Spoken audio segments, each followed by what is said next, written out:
Assalamualaikum warahmatullahi taala wabarakatuh.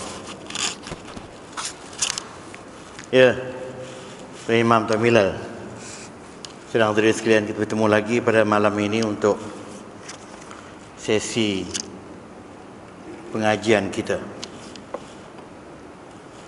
Pada minggu lepas saya telah huraikan dengan agak detail tentang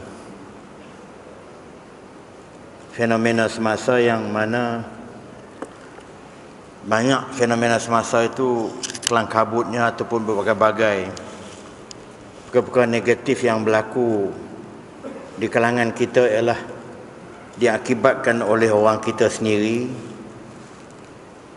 orang Islam. Ini Cameron Highland sampai dah habis. Ini saya nak kaitkan, ini bukan siapa pihak pada siapa dia ya.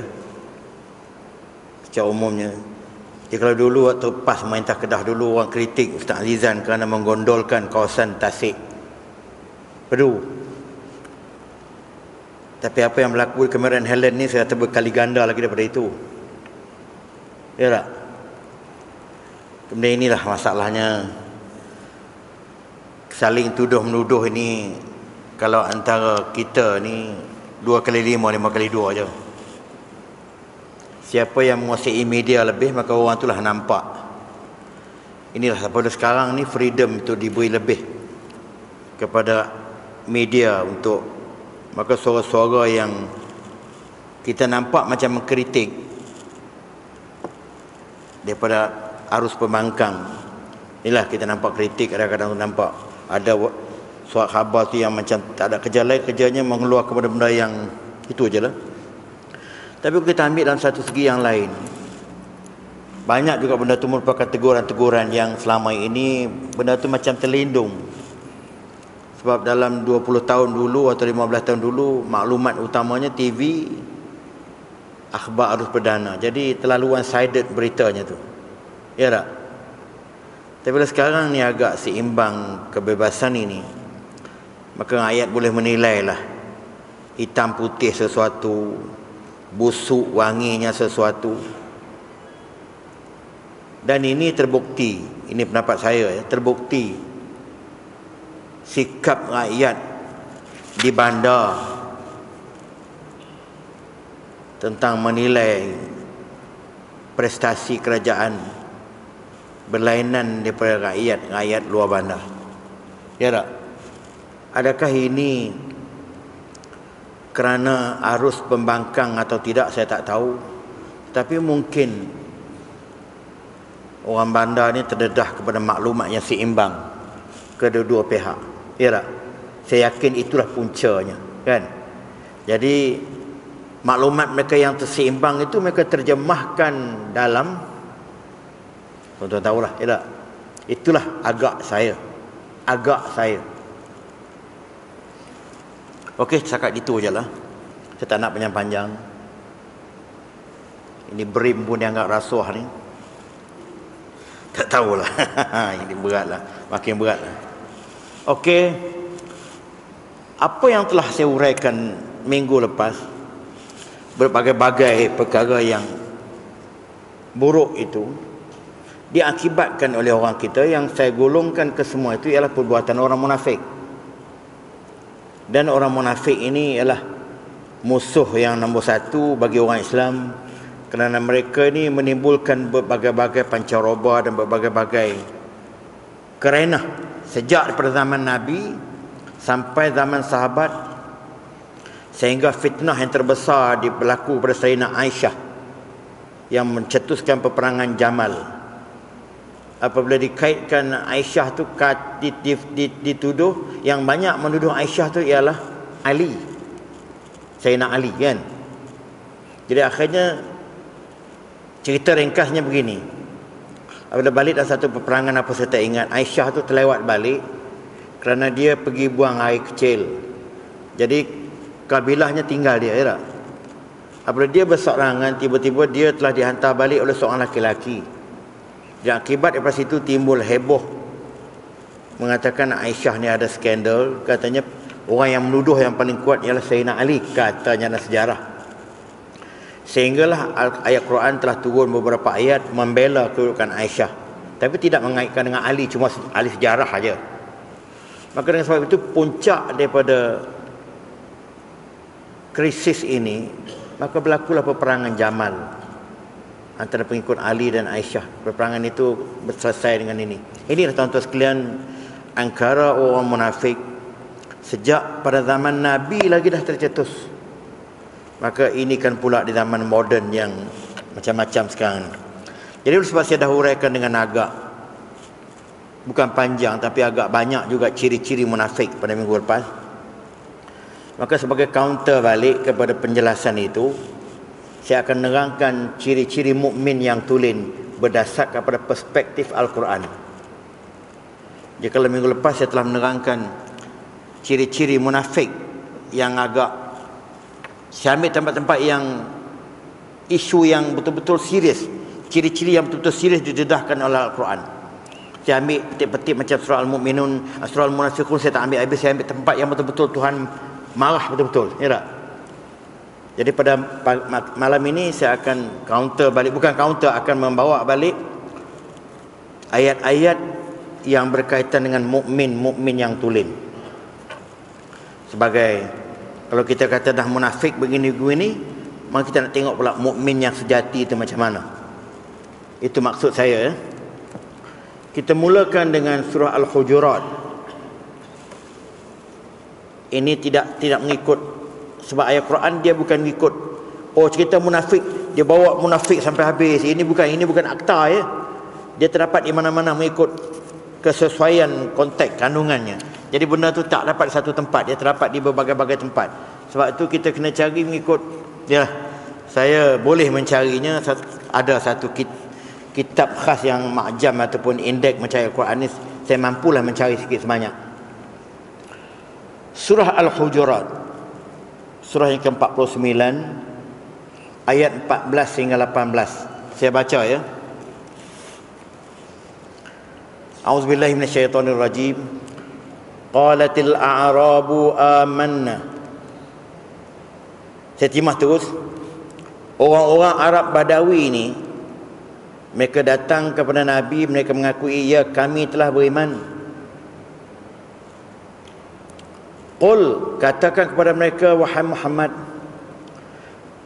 lam tu'minu, kamu sebenarnya tak beriman secara tulen. Orang Badawi ni, orang luar, orang pendalaman lah pada zaman Nabi. Kamu sebenarnya tidak beriman secara tulen.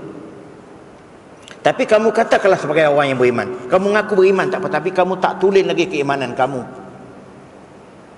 Dan apabila walamma yadkhulul imanu fi qulubikum, apabila iman itu betul-betul iman yang tulen telah masuk ke dalam hati kamu, wahai orang-orang Badawi, orang Arab tu orang-orang Badawi, wa in tuti'ullaha wa rasulahu, dan ketika itulah baru kamu akan taatkan Allah dan Rasulnya dengan tulen. Sebab maknanya dia orang baru memeluk Islam, dia datang kepada Nabi, dia mengaku dia beriman, tapi Tuhan kata kamu tak tulen lagi iman kamu baru di peringkat permulaan. Maka dengan sebab itu Nabi kata, kamu teruskan keislaman kamu, dan apabila iman itu telah masuk ke dalam hati kamu, iman yang tulen, maknanya iman yang ikhlas, tanpa sebarang munafik. Wa in tuti'ullaha wa rasulahu la yaltikum min a'malikum syai'a innallaha ghafurur rahim. Maka ketika itulah barulah segala ganjaran yang kamu buat, daripada pahala-pahala yang kamu buat, tidak akan kurang kepada kamu sedikit pun, walaupun sebelum itu iman kamu tak begitu kuat. Tapi setelah kamu mempelajari, kamu dah betul-betul teruskan juga iman yang kuat, dah bertambah kuat, maka sedikit pun pahala itu tidak kurang daripada kamu, kerana Allah mengampunkan apa yang telah terlanjur kepada kamu sebelum itu. Ini maknanya orang yang baru mula tu dijinakkan. Maka Tuhan Maha Pengampun, dengan syarat kamu bertaubat sepenuh-penuhnya, kerana Allah itu Maha Penyayang ke atas kamu. Ayat ini diturunkan kepada satu kumpulan Bani Asad bin Huzaimah. Ini ialah kumpulan orang-orang luar bandar, atau kita tahu orang Badawi lah, senang, zaman Arab. Mereka telah pergi ke Madinah di peringkat permulaan peperangan Jadbah, dan mereka telah mengucap 2 kalimah syahadat. Dan mereka lagi tak, waktu peringkat awal dia beriman tapi dia senyap-senyap, dia takut. Dan lepas tu mereka pergi ke Madinah, mereka mencurahkan keimanan mereka. Maka lepas tu turun ayat ini menerangkan bermakna sikit sebanyak kekurangan keimanan yang kamu milik dulu tu Tuhan ampunkan. Tapi yang pentingnya kamu teruskan. Waktu mereka mengaku mereka beriman tu tak begitu kuat lagi keimanannya. Itu ayat. Ayat yang ke-14. Kita tengok ayat ke-15 pula. Saya terpaksa terjemah dan tafsir dengan cepat, yang banyak ayat ni. Innamal mu'minuna allazina amanu billahi wa rasulihi. Ayat ini kalau dalam tafsir Qurtubi oleh Syed Sabiq, dia mentafsirkan ayat ni sahaja sebanyak 2 halaman. Saya akan jelaskan. Sesungguhnya mukmin yang tulen itu ialah mereka yang beriman dengan Allah dan Rasulnya. Summa lam yartabu, dan mereka tak pernah lagi dah ragu-ragu sedikit pun. Tak ada dah sebarang keraguan walaupun sedikit dalam hatinya. Wajahadu bi amwalihim wa anfusihim, bahkan tidak cukup setakat dia beriman di hati saja, mereka terus berjihad pada jalan Allah dengan hartanya, dermanya, buat bantuan. Sebab itulah kita tengok orang-orang Arab yang kuat Islam itu, kita tengok menyokong Al-Qaeda, menyokong apa dengan duit juta-juta. Kita tak betul tu tak apalah kita, tapi bagi orang-orang yang macam tu, dia berkorban kerana dia mentafsirkan itu perjuangan yang baik. Bukan saya menyokong ni, tidak. Bagaimana keimanan dia sanggup keluarkan duit berjuta-juta untuk bantu, sebab mungkin dia yakin kita itu betul. Jadi masalah kita betul tak betul ni, kita terpengaruh dengan idea-idea tertentu ataupun dengan ada political inclination mengatakan ini salah, maka kita ikut. Tapi saya tak berani jamin betul-betulkah adakah pihak ini betul-betul menyeleweng, saya tak tahu. Walaupun banyak mufti kata menyeleweng, ya tak? Tapi banyak lagi orang reserve, ya. Jadi saya tak nak komen banyak-banyak. Saat ni saya dianggap menyokong IS payah. Saya tak menyokong, saya tak tahu. Sebab tu saya mengelak daripada komen IS sejak daripada awal sampai sekarang. Cuma saya tak berani nak kata adakah mereka ni sesat, betul-betul sesat sehingga dia mati tu mati kata. Saya tak berani kata. Saya tak berani. Minta maaf ya. Jadi mereka ni sanggup berjihad pada jalan Allah dengan hartanya, bahkan kalau perlu dengan nyawanya. Wa anfusihim fi sabilillah, pada jalan Allah. Wa ulaika humus sadiqun, dan orang inilah yang betul-betul benar dalam keimanannya. Apa sebab yang kata benar dia beriman? Sebab dia bukan saja dia mengaku beriman, tapi dia buktikan keimanannya dengan mengorbankan hartanya, bahkan kalau perlu dengan nyawanya. Itu bukti. Sebab itu dalam hadis mengatakan orang yang mati syahid tu mati yang tertinggi dan syurga bulat-bulat, sebab dia telah buktikan keimanannya sampai sanggup mati pada jalan Allah. Sebab itu saya apabila perjuangan-perjuangan yang tulen begini, saya tak nak komen banyak-banyak lah. Walaupun kita berpegang pada pendapat ulama itu okey, macam dulu di Chechen, di Indonesia, di Filipina, di Thailand, tapi Qardawi yang dia terima sebagai jihad ialah di Palestin dengan di Chechen. Jadi tempat lain kita tak boleh lagi, tak sampai pada taraf jihad. Tak pernah kita terima. Ya tak? Tapi orang yang pergi berjuang tadi, dia tak terpengaruh sangat dengan pendapat Qardawi atau pendapat siapa. Dia bagi dia rasa dah betul, dia pergi. Ya tak? Itulah. Jadi sekarang ni kita jangan kisah bab tu, bab hati ni payah ya. Dan kata Syed Sabiq pula dalam tafsirnya, dia kata ayat ni menunjukkan orang itu dia tidak memadai dia seorang beriman, dia pastikan orang di bawah tanggungjawabnya juga beriman. Kalau dah lebih lagi daripada tu, dia pastikan keadaan setempat juga beriman macam dia. Bahkan kalau dia betul-betul mampu, dia pastikan semua masyarakat itu ikut macam dia juga berjuang. Berjuang di sini bukan saja berjuang mesti di medan perang, berjuang dalam apa juga medan demi untuk jalan Allah fi sabilillah. Sebab itu orang yang memperjuangkan rasuah habis-habisan sekarang ni pun, maka itu kalau betul-betul ikhlas berjuang perjalanan Allah dengan tenaganya. Sebab rasuah menjadi perkara yang paling serius sekarang. Kalau ada jago-jago yang tertentu boleh habis-habisan menentang rasuah sekarang secara bukti, maka ini juga termasuk dalam jihad yang seumpama ini. Sebab dalam konteks kita sekarang ni, Rasuah itu merupakan musuh yang paling dahsyat. Saya dengar berita petang ini, kawan saya cakap, dia kata pendatang haram di negeri kita sekarang dah 6 juta. Bukan lagi sekitar 2 juta lebih dah. Saya tak tahu di mana sumber dia dapat. Ya tak? Tapi dengan apa yang telah didedahkan di Kemaran Highland, saya pergi ke balik ke Kedah kawasan saya tadi, saya pergi ke Kuala Nerang, Padang Terap. Paling pedalaman ada orang Bangla dan orang Indo. Itulah di mana lagi? Kalau benda ni tak dibentras dalam masa 10 tahun akan datang, saya tak tahulah anak cucu cicit kita nak bergelut macam mana. Tuan-tuan boleh fikirlah. Kemudian ayat selanjutnya, Qul atu'allimuna Allah bidinikum wallahu ya'lamu ma fis samawati wa ma fil ard wallahu bikulli syai'in alim. Katakan wahai Muhammad, adakah kamu nak menceritakan kepada Allah apa yang ada di hati kamu? Kamu nak kata kami beriman? Kamu tak payah katakan begitu sebab Tuhan tahu semuanya. Tuhan tahu apa yang ada di langit, Tuhan apa yang ada di langit, di bumi. Kerana Tuhan mengetahui segala-galanya. Maksudnya ayat ini, kita beriman tak beriman tutup suara bertabik dada, Tuhan tahu. Buktikan dengan tingkah laku. Itu maksudnya. Buktikan dengan perbuatan. Buktikan dengan perbanan. Bukan dengan tabik dada, dengan apa itu bukan. Kau setakat tabik dada tapi buat kerja menyeleweng, buat kerja melentong dan sebagainya. Ataupun setakat penampilan pakai jubah sampai ke dan sebagainya, tetapi bukti yang jelas tak ada, tak memadai. Sebab Tuhan kata kamu tak payah mengaku kamu beriman, sebab Tuhan tahu. Itu maksud ayat ni.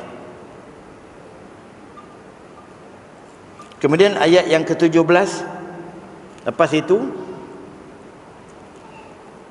yamunnuna 'alaika an aslamu qul la tamannu 'alayya islamakum balillahi yamunnu 'alaikum an hadakum lil iman in kuntum shadiqin. Maksudnya, saya baca dengan tafsirnya sekali. Orang-orang yang datang kepada Rasulullah sallallahu alaihi wasallam tadi, mereka iaitu di kalangan orang-orang Arab yang di luar mana tadi, mereka untuk mendapat perhatian dan untuk memberitahu kepada Nabi sallallahu alaihi wasallam, ambil hati Nabi lah. Oh, kami dah memeluk Islam, datanglah rombongan ramai. Soalnya begitu. Mereka nak ambil hati Nabi dan mereka mengharapkan ganjaran daripada Nabi. Mereka mengharapkan ganjaran dan nikmat daripada Nabi. Atau mereka nak dipuji oleh Nabi sehingga mereka katakan, orang ni nak bunuh engkau wahai Muhammad dan sebagainya gini dan sebagainya, kami mempertahankan dan lain-lain. Macam-macam cerita dia bawa untuk mengatakan kami ini hero. Jawab pada mereka, wahai Muhammad, jangan kamu meletakkan harapan-harapan lebih ke atas saya dengan kamu nak meluk Islam, kamu berlebih-lebih, kamu nak tunjuk. Jangan, Nabi kata jangan begitu. Balillahi yamtanna alaikum, kerana Tuhanlah yang nak menguji kamu, nak memberi balasan kepada kamu, sama ada dia nak beri petunjuk kepada kamu ataupun dia setuju dengan keimanan kamu. Bukan kamu hendak mengada-ngada depan aku, tak payah. Itu jawab Nabi. Jawab Nabi melalui ayat Quran. Kalau kamu betul-betul beriman, kamu buktikan keimanan kamu. Jangan kamu mengharapkan apa-apa ganjaran daripada Allah. Ganjaran dunia maknanya. Itulah sebab dia orang datang kepada Nabi nak minta upah, nak minta berbagai-bagai lah. Ayat ke-18. Innallaha ya'lamu ghaibas samawati wal ard wallahu basirun bima ta'malun. Kerana Allah tu mengetahui apa yang ghaib, sama ada di langit atau di bumi. Semua benda yang ada di muka bumi, di langit dan sebagainya, Tuhan tahu. Dan Tuhan mengetahui apa yang kamu buat secara nyata atau tidak. Maknanya, secara ringkasnya, Tuhan perlilah wahai orang Badawi, jangan kamu duk mengada-ngada lah kamu masuk Islam tu. Kalau kamu dah masuk, kamu buktikan keimanan kamu. Jangan bila dah masuk terus datang jumpa Nabi nak bagi. Ni saya dengar ni, saya tengok dalam TV tu, dalam Sahabah, tukar parti tertentu je jumpa Perdana Menteri terus. Ya tak? Buat rombongan, entah ya entah betul tidak. Apa makna macam itu tu? Nak sesuatu tu. Ya tak? Itu betul-betul apa yang Tuhan sebut sensak olah-olah macam itu. Dia masuk mana-mana parti je, buat panggil wartawan datang ambil gambar. Tak? Inilah. Tak apalah masuk parti buat macam tu, tapi masuk Islam bukan macam itu. Itu maknanya. Itu ayat pertama. Dia nak ketulinan menganut Islam dengan tidak ada niat-niat ganjaran dunia itu penting. Jangan kamu mengharapkan ihsan Nabi, mengharapkan Nabi memberi sesuatu dapat pujian, tapi belum tentu lagi keimanan kamu berada di level yang macam mana. Faham? Itu ayat daripada surah Al-Hujurat ayat 14 sampai ayat 18. Ayat selanjutnya surah An-Nisa. Saya terpaksa buat ni macam lawyer yang buat macam ni, senang saya cari. Ayat selanjutnya surah An-Nisa yang keempat ayat 59 sampai 65. Ini panjang sikit ya. Saya baca. Ya ayyuhallazina amanu atiiullaha wa atiiur rasul wa ulil amri minkum fa in tanaza'tum fi syai'in. Ini ayat yang selalu orang nak baca.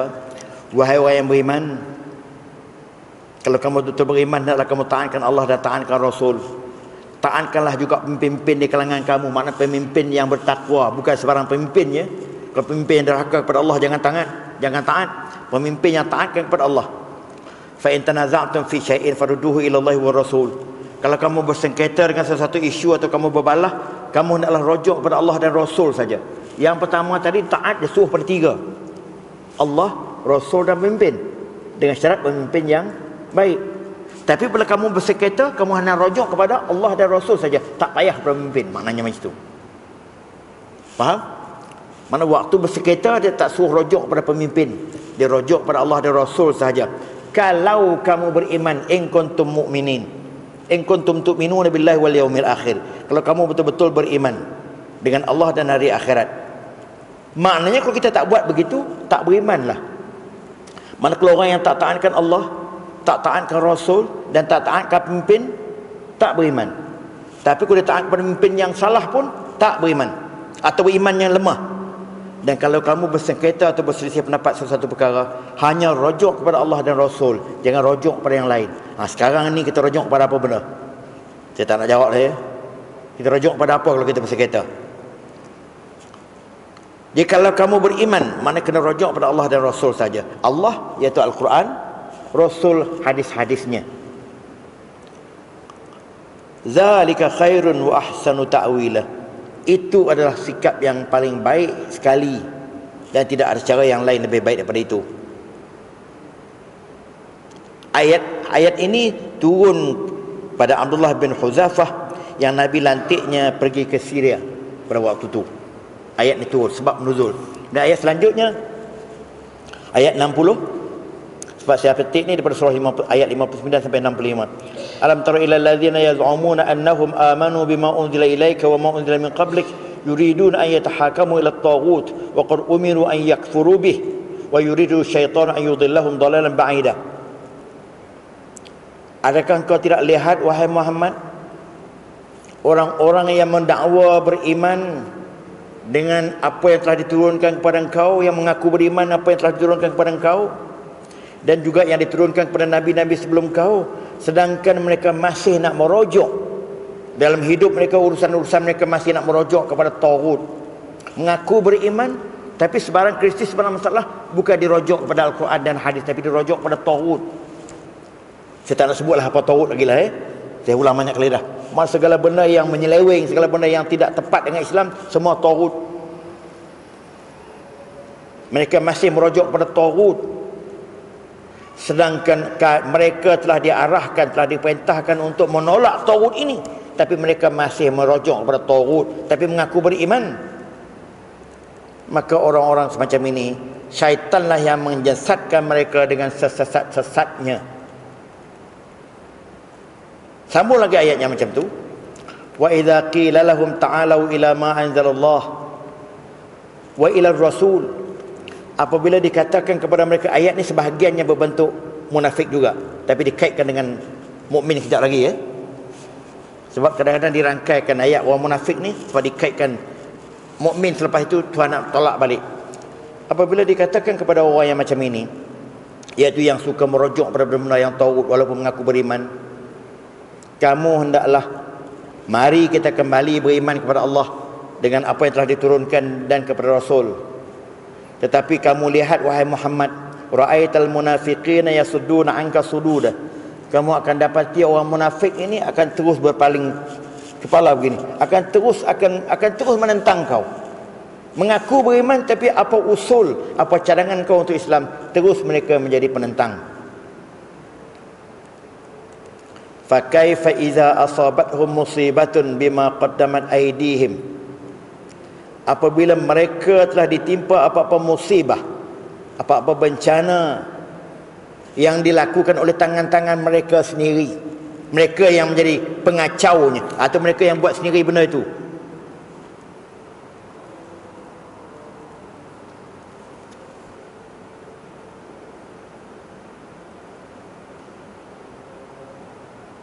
Atau mereka telah bersumpah dengan nama Allah, yahlifuna billahi in aradna illa ihsanan wa taufiqa. Mereka telah membuat berbagai-bagai kemusnahan, mereka nak elak daripada seksa daripada Allah. Mereka berpura-pura mengatakan, mereka menafikan sikap itu, tetapi sikap dan tembelang mereka itu lebih terdedah lagi, kerana mereka terus melakukan maksiat walaupun mengaku beriman, tetapi terus melakukan maksiat. Antaranya mereka terus merujuk dengan perangai-perangai lama mereka dengan melakukan perkara yang tidak selari dengan Islam, ataupun mereka tidak tinggalkan perangai merujuk kepada Taurut yang telah Tuhan marahkan tadi. Itu ayat yang ke-61. Yang ke-62, itu 62. Yang ke-63, ulaikal ladzina ya'lamullahu ma fi qulubihim fa'arid anhum wa'idhum wa qul lahum fi anfusihim qawlan baligha. Ayat yang ke-63. Allah telah mendustakan mereka ini. Allah tahu tembelang mereka. Mereka ini Allah mengetahui sifat munafik mereka, dan mereka menentang benda-benda yang benar. Maka engkau wahai Muhammad, elakkan diri daripada mereka. Jangan terima segala minta maaf yang mereka kemukakan kepada engkau. Jangan cuba-cuba nak terpengaruh dengan pujuk rayu mereka, dan takutkan mereka, beritahu kepada mereka dengan sifat nifak mereka itu, dan bagilah petunjuk kepada mereka dengan petunjuk yang baik kalau mereka boleh terima.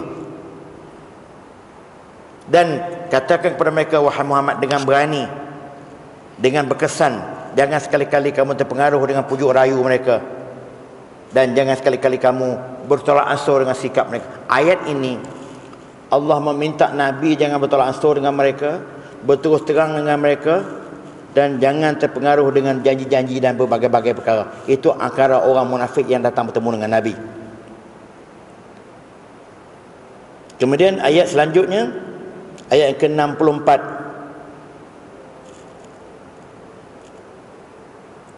Wa ma arsalna min rasulin illa liyuta'a bi idznillah walau annahum idh zalamu anfusahum ja'uka fastaghfirullaha wastaghfara lahumur rasul lawajadullaha tawwabar rahima. Maknanya, tidak pernah diutuskan seorang rasul pun melainkan untuk kita patuh, untuk kita terima suruhan dia dan kita elakkan tegahan dia. Dan Rasul-Rasul itu membawa semuanya kita mesti patuh, dan jangan sekali-kali kita menderhaka kepada Rasul. Dan Allah yang mengajar Rasul untuk bersikap demikian. Kalau orang kafir ini terus menzalimi diri mereka, atau orang munafik ini terus menzalimi diri mereka dengan kerana mereka enggan taat kepada engkau setelah mereka mengaku beriman, mereka telah mengaku beriman tapi mereka enggan patuh kepada Nabi, dan mereka masih tidak merujuk kepada Nabi dalam urusan hidup mereka, mereka masih merujuk kepada Taurut tadi. Dan apabila Allah memurka kepada mereka, mereka datang kepada Nabi dengan minta maaf. Itu ayat saya baca minggu lepas tu. Dia datang kepada Nabi minta maaf, dan mereka minta maaf daripada Allah, bukan daripada engkau. Bagi mereka sendiri yang minta maaf daripada Allah tentang ketelanjuran mereka. Sejauh mana ketulinan mereka minta maaf daripada Rasul. Dan kalau betul-betul mereka telah insaf, engkau boleh ampunkan mereka wahai Muhammad. Sebab sikap Allah itu boleh menerima orang-orang yang bertaubat kepadanya dengan taubat yang tulen.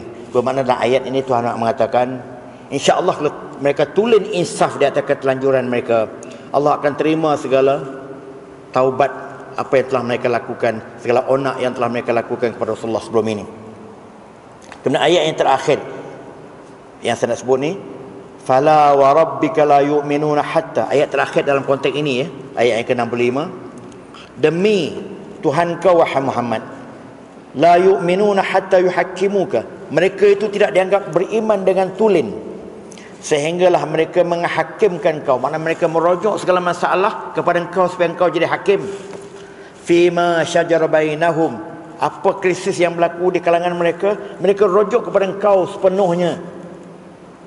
Orang kata dah Nabi mati dah, rujuk kepada hadisnya, Al-Qurannya. Kalau waktu dia hidup, rujuk kepada dia.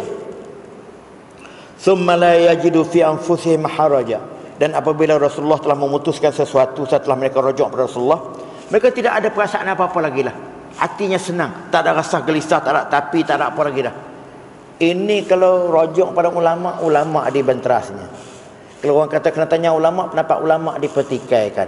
Dia nak kena rujuk pada siapa? Rujuk pada orientalis. Ini yang saya rasa sedih sekarang ni. Kalau apa-apa krisis, diminta ulama yang berundi dengan expert. Kan keluar dalam slide 2 ni kan. Diminta ulama yang kena berundi dengan expert untuk nak menyelesaikan orang-orang yang kena penyakit LGBT. Kan keluar sahabat. Ada tokoh-tokoh yang meminta ulama ni jangan sembrono mengatakan orang yang pakai laki-laki pakai perempuan tu mereka ada masalah psikologi, ada tekanan segi perubatan. Kalau kita tak layan mereka ni, mereka akan merana hidupnya. Itu pendapat satu tokoh. Tapi ulama tak nak layan, sebab ulama kata daripada kelangan-kelangan orang yang telah beramal dengan LGBT ni, kami telah pulihkan 2,000 orang lebih ya, sahabat keluar kan. 2,000 ke 20,000? 2,000 ya. Bermakna benda tu boleh dirawat. Bukan tulen kata dia sampai dia dilahirkan sebagai orang laki-laki tapi psikologinya wanita. Maka tak boleh ubah lagi dah. Pembohong. Benda itu kerana dia layan di peringkat kecil.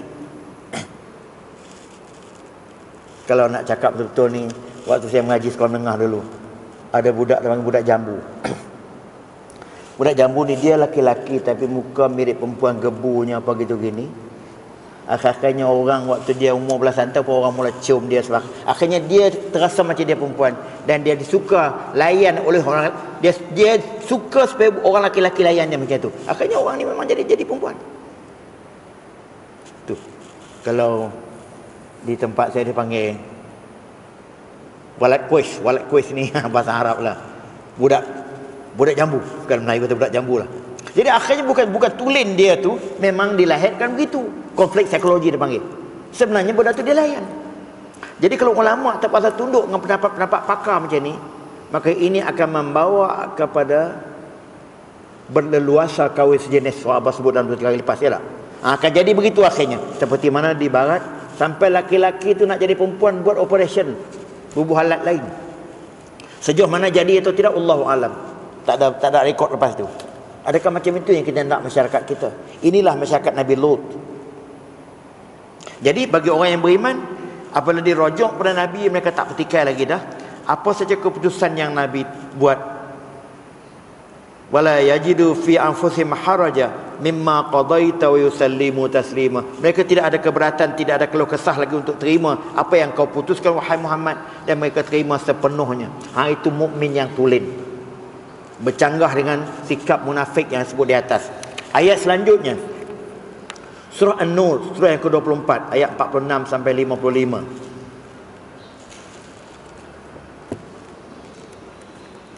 Kita tengok ya. Ayat 46 sampai 55. Kalau ikut tafsir Al-Quran ni, cetakan Saudi di muka surat 357 358, tak tahulah. Di muka keadaan dia berbeza satu muka surat. Ayat 46 sampai ayat 55, panjang sikit ya. Saya terjemah dengan cepat. Ayat 46. Laqad anzalna ayatin mubayyinatin wallahu yahdi man yasha'u ila siratin mustaqim. Kami telah turunkan ayat-ayat yang nyata terang kepada Nabi, maknanya yang menerangkan segala-galanya, dan Allah memberi petunjuk kepada siapa yang dia kehendak kepada jalan yang benar. Bermakna nak apa tu? Boleh tutup ya. Ini di masjid ni. Ada apa? Di mana? Di belakang. Tak apa. Tak ada teknologi pun payah. Ada teknologi pun kadang-kadang payah. Di tempat saya pernah saya jadi imam sembahyang subuh, sejadah. Handphone dia berbunyi daripada saya mula baca Fatihah juzuk pertama, ayat pertama, suratnya rakaat yang pertama tu sampai habis sembahyang sejadah tu. Kalau saya tak inilah saya memang geram betul. 15 minit lebih tu bunyi tu. Waktu subuh. Lepas tu orang pekat marah dia bangun lari, bangkit lari gitu lepas muda tu. Mungkin dia tak nak datang masjid. Bagus dia datang masjid tu, tapi lalainya sebab tu dia masjid dia tulis tidak ada panggilan sebaik panggilan ilahi. Jadi pantang larang tu penting sikitlah. Jangan kerana kita ni canggih teknologi, walaupun tak sengaja, memang kita tak sengaja, tapi telah diperingatkan banyak tempat. Orang yang telefon dia pun mungkin orang yang tak sembahyang juga sebab tu telefon. Ya tak? Tapi inilah masalahnya. Teknologi itu bagus, tapi orang yang guna tu tak bagus.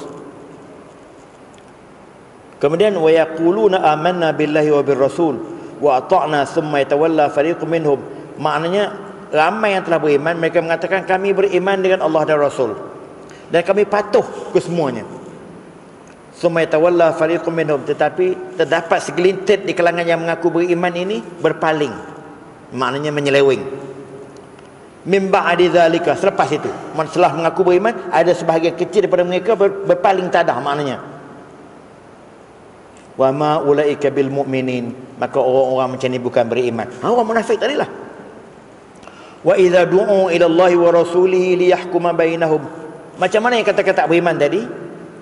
Apabila mereka ini mengaku beriman, tetapi bila disuruh kembali kepada Allah dan Rasulnya untuk memutuskan segala masalah di kalangan hidup mereka, supaya mengikut hadis dan mengikut Al-Quran, idza fariqun minhum mu'ridun, terdapatlah sebahagian daripada mereka enggan. Inilah sekarang ni. Apa dia short-short yang berkaitan dengan agama, yang selari dengan agama, maka orang-orang inilah menentangnya. Itu pun nak minta mufti buktikan kata mereka tu tak menyeleweng. Yang duk menentang selama ini berbagai-bagai program yang dibuat oleh ulama, siapa dia? Tapi bila dikeluarkan fatwa kata menyeleweng, minta mufti buktikan. Inilah tuan-tuan sekalian, sedih lah. Mufti pun bila nak menghadapi orang yang kadang-kadang dengan lawyernya datang pun semua rumit jugalah. Dia pun manusia biasa. Takkan dia nak teruk-teruk sampai macam itu. Tapi nasib baiklah. Sebab power di belakangnya adalah sultan. Kalau sultan tak backing, tak apa, memang teruk lah. Terutama di Selangor. Oh, baru habis 3 ayat dah masuk Aisyah dah. Macam mana ni?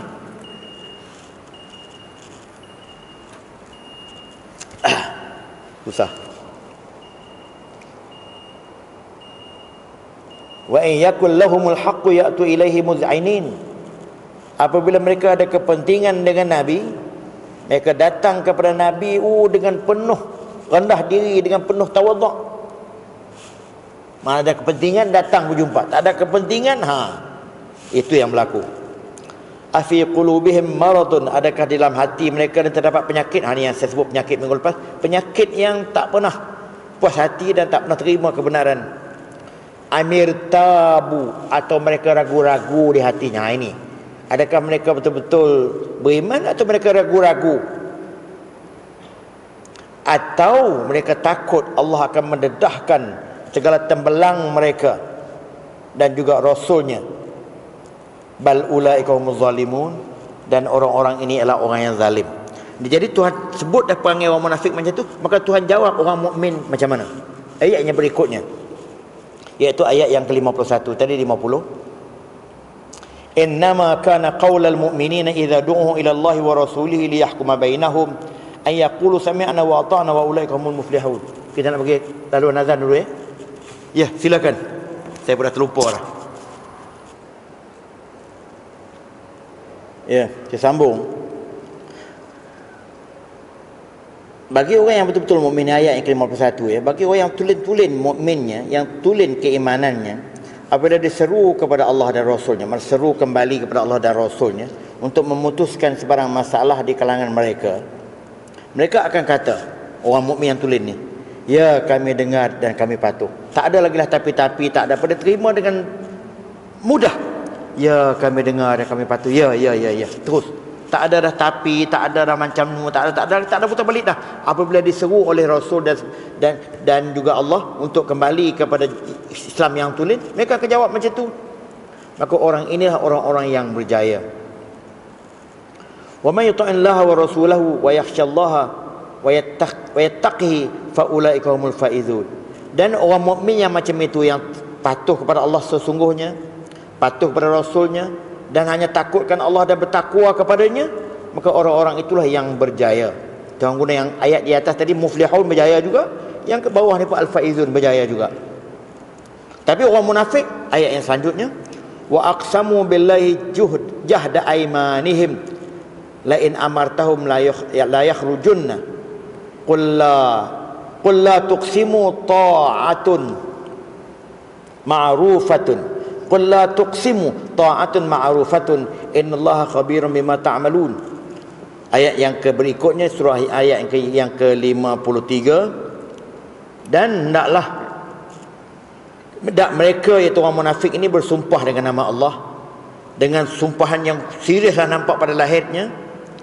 Tetapi bila engkau suruh mereka untuk berjihad, mereka akan timbul berbagai-bagai alasan. Maka dengan sebab itu katakan kepada mereka, Muhammad, kamu tak usah sumpahlah. Sumpah kamu tu sumpah pembohong. Ni yang datang mengaku apa semua tu, semua pembohong. Tuhan tahu dah sumpah kamu pembohong, kerana Tuhan tu Maha mengetahui apa yang mereka lakukan. Maka dijawab lagi ayat Quran lagi, qul ati'ullaha wa ati'ur rasul. Katakan kepada mereka, wahai Muhammad, taatkanlah semua kamu ni kepada Allah dan Rasulnya. Fa in tawallau fa innama alaihi ma humila wa alaikum ma humiltum wa in tuti'uhu tahtadu wa ma 'alal rasul illa al balaghul mubin.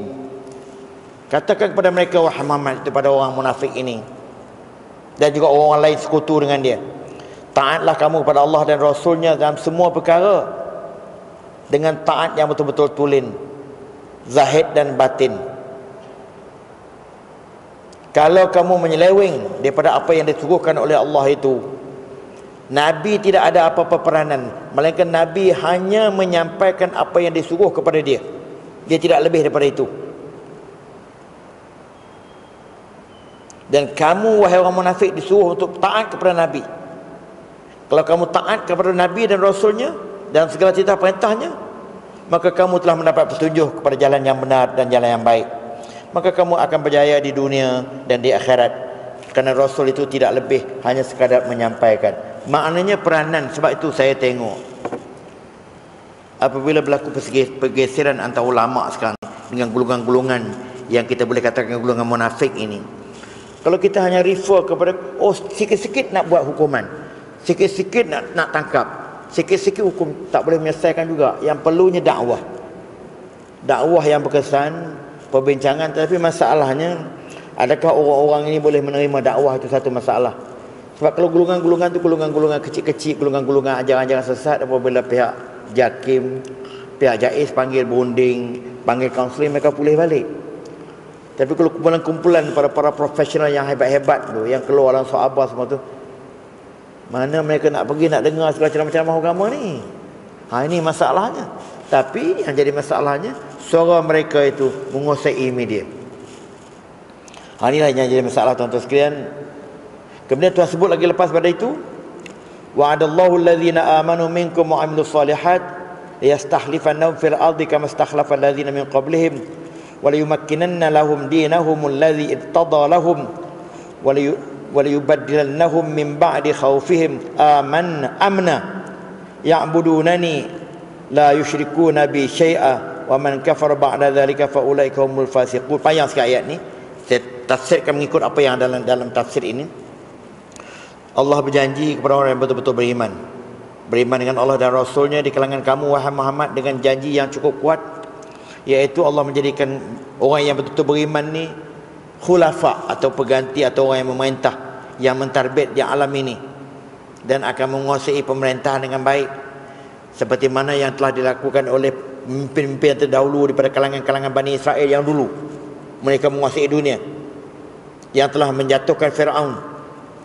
Sebab golongan Bani Israel yang banyak terdiri pada kalangan Nabi-Nabi, dan Fir'aun tewas dengan peranan Nabi-Nabi daripada Bani Israel. Cuma bukan Bani Israel yang sekarang, Bani Israel yang dulu. Dan Tuhan menguatkan kedudukan mereka dan agama mereka secara yang cukup kuat. Dan Tuhan telah merelakan kepada mereka dengan agama Islam lepas itu. Dan Tuhan gantikan keamanan, kekacauan semua itu dengan keamanan, ketenangan dan sebagainya. Kerana mereka telah dijauhkan daripada musuh. Dan mereka telah menyembah Allah, menyembah aku yang satu dengan tidak ada sebarang syirik. Dan mereka menolak segala benda yang syirik di kalangan para makhluk. Dan inilah nikmat yang sebenarnya bagi mereka yang beriman. Itu ayat tentang Tuhan memberi janji dan Tuhan buat comparison antara orang yang betul-betul beriman dengan orang yang tidak beriman. Kemudian saya rasa sempat lagi saya ambil satu ayat lagi. Itu tadi surah An-Nur. Kemudian kita ambil pula surah yang Al-Ahzab, surah yang ke-33 ayat 35-36. Kita tengok ya. Ayat 35-36. Saya baca ya. Innal muslimina wal muslimat wal mu'minina wal mu'minat wal qanitina wal qanitat was sadiqina was sadiqat was sabirina was sabirat wal khashi'ina wal khashi'at wal mutasaddiqina wal mutasaddiqat was saimina was saimat. Nama cukup panjang ni. Wal hafizina furujahum wal hafizati wal zakirina Allah katsiran wal zakirat a'adallahu lahum maghfiratan wa ajran 'azimah. Ini sifat-sifat yang orang mukmin tulen Tuhan sebut dalam ayat ini. Yang pertama adalah orang muslimin dan muslimat. Yang kedua mukmin dan mukminat, laki-laki perempuan. Lepas tu qanitin qanitat ini ialah yang orang yang betul-betul imannya dengan penuh. Dengan penuh tawaduk. Lepas tu yang betul-betul benar, sadiqun sadiqat. Lepas tu yang betul-betul bersabar, laki-laki dan perempuan sekali. Lepas tu yang betul-betul khusyuk, khusyain dan khusyak, laki-laki perempuan. Dan yang selanjutnya wal mutasaddiqin, yang membenarkan pihak lain. Yang tadi sadiqin dia benar, tapi yang mutasaddiqin ni dia membenarkan orang lain, maknanya menyokong perjuangan orang lain, sama ada laki-laki atau perempuan. Yang berpuasa sepanjang masa, laki-laki dan perempuan. Dan yang menjaga maruah peribadinya, menjaga hubungan seksnya hanya dengan pasangan yang diizinkan. Dan mereka ini ingatkan Allah sepanjang masa, laki-laki atau perempuan. Allah membalas mereka dengan pengampunan dan ganjaran yang cukup besar. Tuhan sebut dengan detail bagaimana ciri-ciri orang mukmin dengan nama-nama ini. Dalam bahasa Melayu pun mungkin tak habis. Muslimin, mukminin, qanitin, sadiqin, sabirin, khashi'in, mutasaddiqin, saimin, hafizin yang menjaga maruahnya. Lepas tu yang mengingati Allah. Jadi beberapa sifat tentang yang dimiliki oleh mukmin-mukmin yang tulen. Lepas tu surah Al-Anfal ayat 1 sampai yang keempat. Kita tengok secara sebentar lalu ya.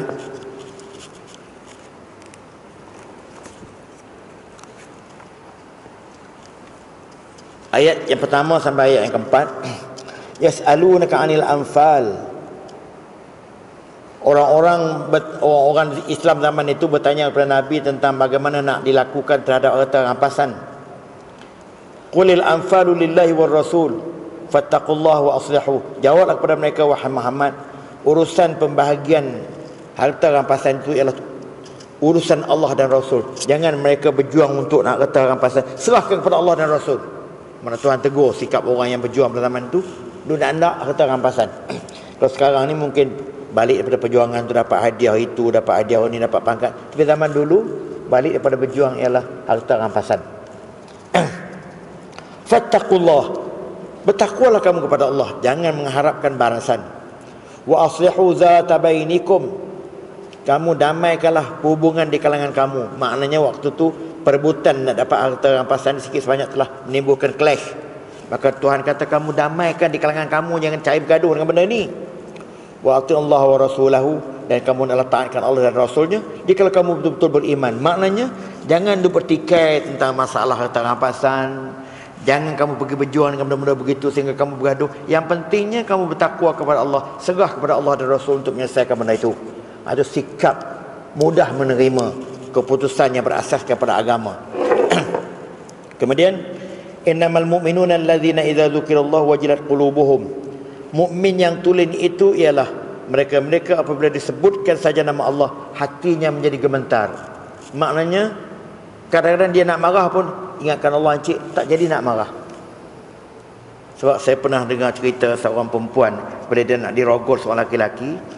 Perempuan tadi cakap dengan lemah lembut, ingat kepada Allah, cik. Dia ulang banyak kali, lelaki tadi tak jadi nak buat. Maknanya keimanannya tu menjejaskan perasaannya sampai dia tak tergamak buat maksiat. Jadi bagi orang yang beriman, mana ingatkan Allah tadi, hatinya menjadi longlai, tak terjadi nak buat benda yang salah. Fa idza tuliyat alaihim ayatu zadatuhum imana. Apabila dibacakan kepada mereka ayat-ayat Allah, hati mereka bertambah kuat, keimanan mereka bertambah kuat. Tapi kita baca Quran di pasal-pasal malam tak bertambah kuat pun sebab kita tak tahu makna. Ini masalah.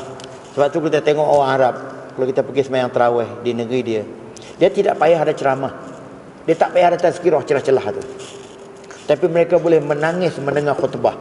Dia boleh menangis apabila imam membaca ayat-ayat tertentu sebab dia faham. Inilah perbezaan menghayati Al-Quran dengan hanya menghayati lagu-lagu Al-Quran.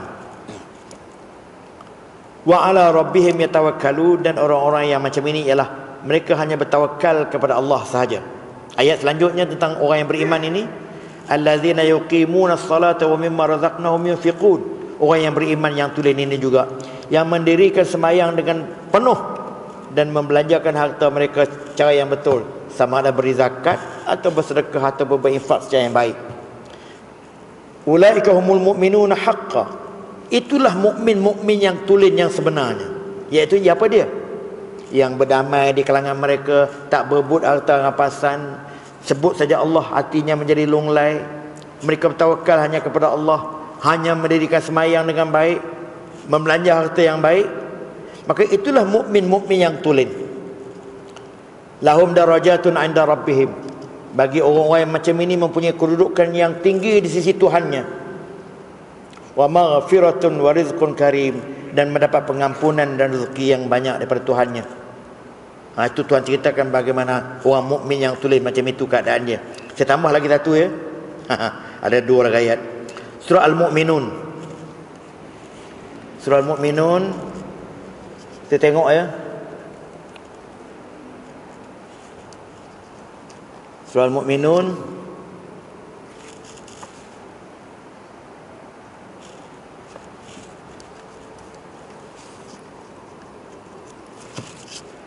Kejap. Ya. Surah Al-Mu'minun, surah yang ke-23, ayat 1 sampai ayat 11 ni panjang sikit. Cepat-cepat ya. Saya terjemah secara ringkas. Itu ayat yang popular yang imam selalu baca, qad aflahal mu'minun, sampai habis. Saya terjemahkan terus ya. Telah berjayalah seorang mukmin. Orang yang mukmin yang tulen itu pasti mereka berjaya. Siapa dia? Iaitu yang mereka khusyuk di dalam semayangnya. Wallazina hum 'anil lagwi mu'ridun, yang ketiga, mereka ini mengelakkan benda-benda yang lagu, mereka elakkan, iaitu benda-benda yang tak berfaedah, sia-sia semua mereka elak. Wallazina hum lizakati fa'ilun, mereka ni hanya menunaikan zakat. Zakat hati maknanya dia elak benda-benda yang tak elok. Zakat harta benda dia keluarkan. Wallazina hum li furujihim hafizun, mereka ini juga menjaga maruah dirinya, seks, melainkan secara yang kahwin, melainkan dengan suami isteri sahaja. Maka siapa yang melanggar batas-batas ini, orang itu melampau. Bagi tiga orang mukmin yang tulen ini, wallazina hum li amanatihim wa ahdihim ra'un, yang mana mereka menjaga amanah, iaitu tanggungjawab mereka, dan segala perjanjian yang mereka buat semua mereka tunaikan dengan baik, bertanggungjawab. Wallazina hum 'ala salawatihim yuhafizun, dan mereka menjaga semayang mereka dan juga selawat mereka. Mereka menjaga semayang dengan tertib, rukun, rakannya semua elok. Ulaika humul warisun, dan orang-orang ini yang akan mewarisi. Mewarisi apa? Allazina yarisunal firdaus hum fiha khalidun, iaitu mereka akan mewarisi syurga firdaus dan mereka kekal di dalamnya. Ayat lagi sikit, surah An-Nisa ayat 150 152. Kita tengok ya. Ya, 150 152 kita tengok.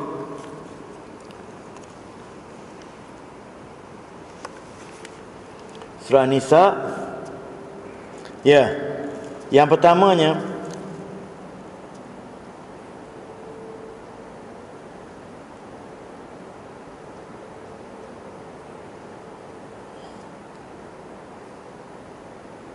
saya baca ya.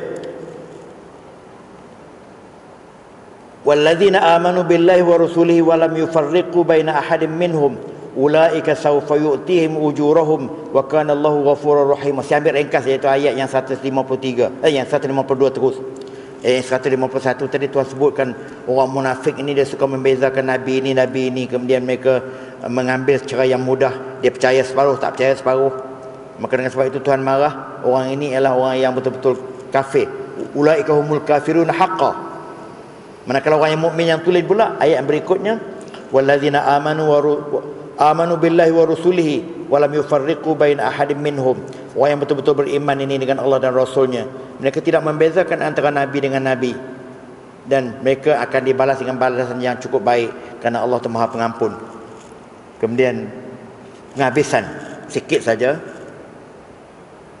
ayat surah An-Nisa juga ayat 180 ayat 74. Di mana duduk ni? Sekejap tengok, kalau tak ada kita balik. Kita sudah habis. Ya.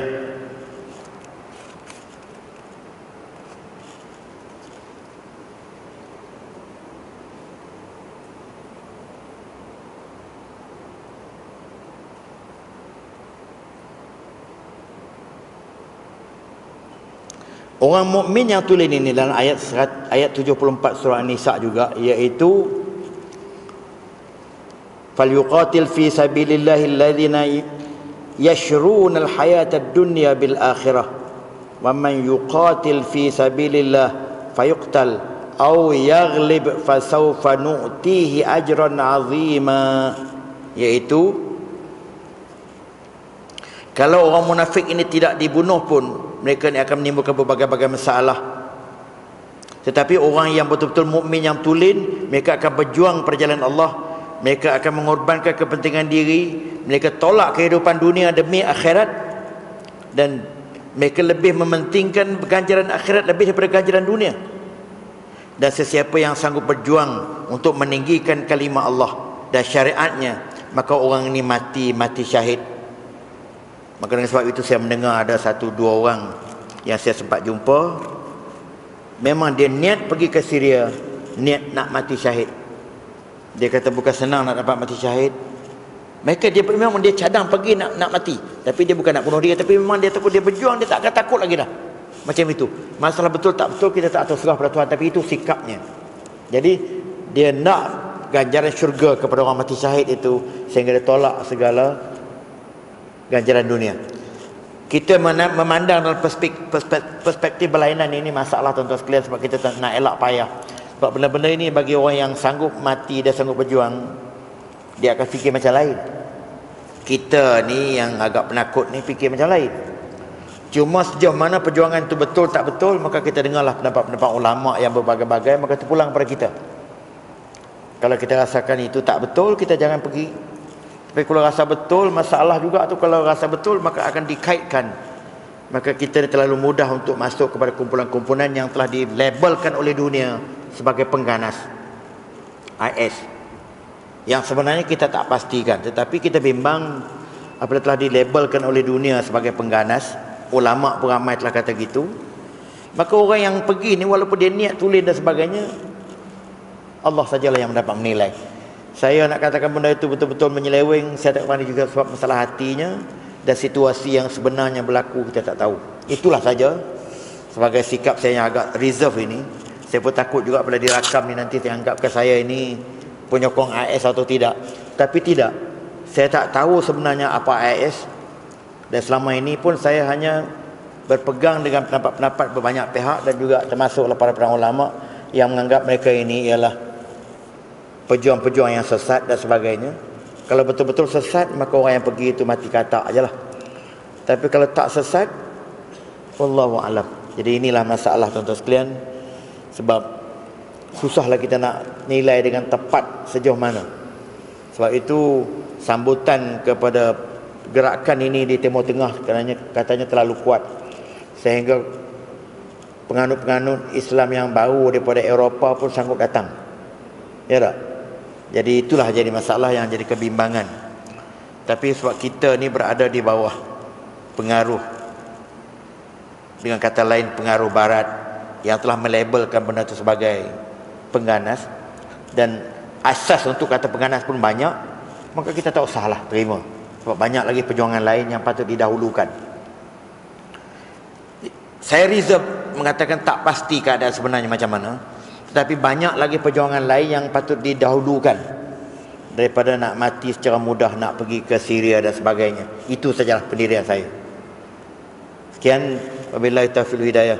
Wassalamualaikum warahmatullahi taala wabarakatuh.